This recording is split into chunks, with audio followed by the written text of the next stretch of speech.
It feels like a bit of a hodgepodge to me, and it doesn't feel like, it was a totally natural process to throw this all together.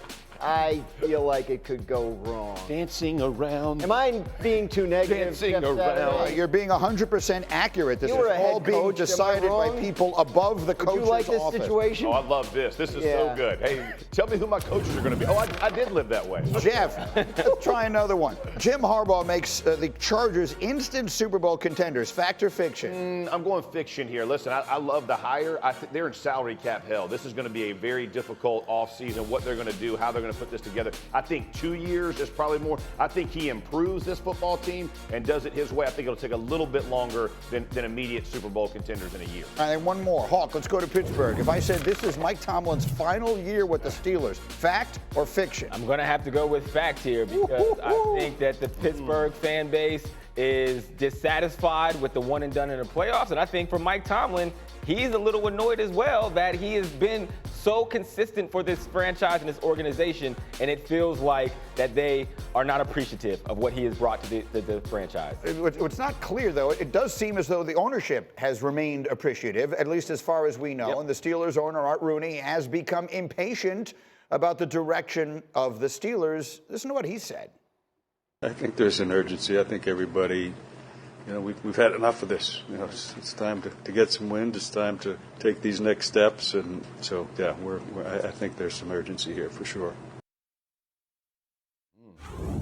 The urgency to get wins in January. There's one obvious way they go about trying to do that, and that is getting a quarterback. So put a quarterback on their team for me right now that changes everything. Oh, it's Fields, the quarterback that's going to go on every team, every offseason list right now. A team that needs a quarterback, they're looking at Justin Fields. Justin Fields is a floor raiser for any team because of his athleticism and the playmakers that they have there. Zone read with Justin Fields and the running backs that they have there, I think is a great starting point for offense. Arthur Smith, who's now their coordinator, he rejuvenated Ryan Tannehill's career, another athletic quarterback down in Tennessee. I think they could try to replicate that here with Justin Fields. I want to make a point, though, because everyone is going to put Justin Fields everywhere, right? I mean, every place there's an opening, everyone is going to say, because there aren't a lot of high-profile veteran quarterbacks that we expect to change teams. Russell Wilson is one, Justin Fields, maybe Kirk Cousins. Right. And that's about it. So the answer to everything is going to be Justin Fields.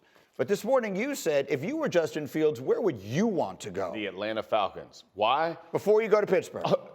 Do you know who Pittsburgh plays twice a year? Because I do. Do you know where they play? Because I do. If I'm a quarterback, you want to go face all those defenses, 8 games a season, 9.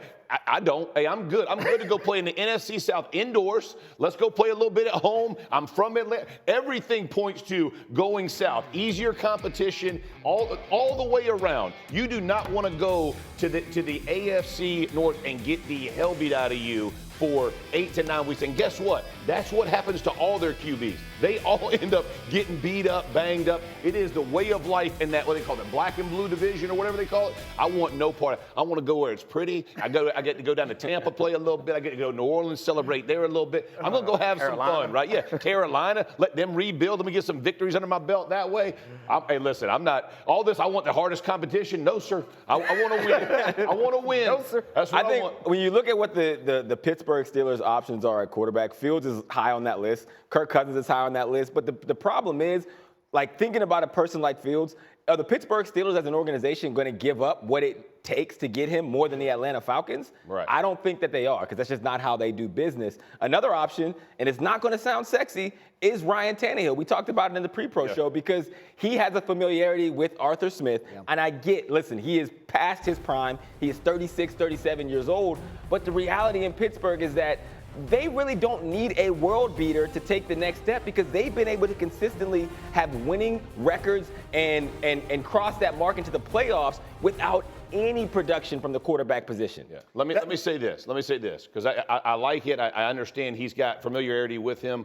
Russell Wilson for Arthur Smith would be the best fit. And because he wants to play under center, he wants play action, he's a veteran quarterback, all the different things, and I get the whole zone read thing, but Arthur Smith can create a run game no matter what. He does as good as anybody and getting that created. So if you're going to talk about what Russell Wilson can do extremely well, and you have a vet guy in there who's won a bunch of games. I know people hate him. Yep. Dude wins a bunch of freaking games. So, you're bringing somebody in there who brings some stability to an organization. And by the way, you got to write that check, Rooney, if you're talking all that noise. Well, so let's talk. Wilson, that's the point. Tell everybody who doesn't already know, Russell Wilson would be the least expensive option of all. As it stands, scheduled to make $39 million, fully guaranteed this year, and there are offsets in the contract. And what that means is if the Broncos cut him, as we expect that they will, and he goes and signs somewhere else, anything he signs for just goes back to the Broncos, right? Up to $39 million. So if you're Russell Wilson, you don't want to do the Broncos any Otherwise favors. put, Denver pays the rest of it. Denver pays $39 million minus whatever his new salary is.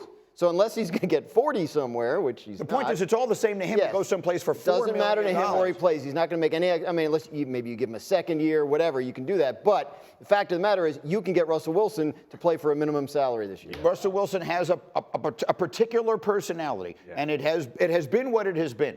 Mike Tomlin has a particular personality. Do you see that as a fit? I think, yes. I think just about everybody is a fit in Pittsburgh because Mike Tomlin's personality is consistent with the personality of the Pittsburgh Steelers. You come in, you conform. It's a lot like the Belichick situation where you know when you get there, you know what you're signing up for. And I do think that Russell Wilson gets a lot more attractive when you realize that you're going to pay him league minimum.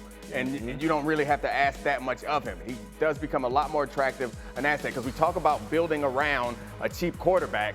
You don't have to do it around a rookie. You can do it around a Super Bowl champion. And I know he hasn't been great recently, but and think about Seattle and all those years. Like the Steelers are very similar. Big physical receiver outside, little quick one inside, good running game, like all the things that you have to have, and you can avoid pressure. Defense that can win championships. It's a massive upgrade there. Fascinating combination.